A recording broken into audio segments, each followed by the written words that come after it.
来看新竹渔港附近最近采几若支鸡仔，经过有红狗虾，未少游客来佚佗是拢真惊。市府表示，过去遮都有红狗虾，拢有定期咧偷药啊。毋过范围上宽，红狗虾佫歹灭绝，未来会佫加强防治。草埔插满红色鸡仔，拢是经过有红狗虾，提醒大家毋通挖近。假日的新竹渔港有袂少人拢会带囡仔来遮佚佗，即马红狗虾的代志，互家长是真烦恼。都已经特地告诉你说，哦，这边可能有红火蚁，就尽量不要靠近这里。是，那会不会怕小朋友也不小心去走到啊？会啊，当然会啊，就尽量多加注意。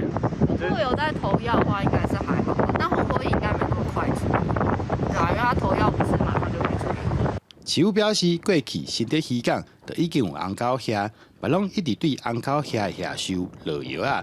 不过因为范围大，加上红狗虾的特性，会阁继续加强防治，确保游客安全。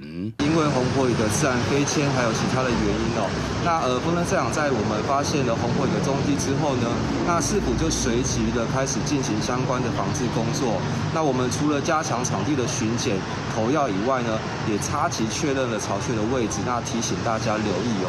目前新竹市红狗虾防治区域有232大，面积1387公顷，插鸡仔是为了确认下手位置。提醒民众千万唔通挖过去，以免发生危险。记者刘君豪新竹报道。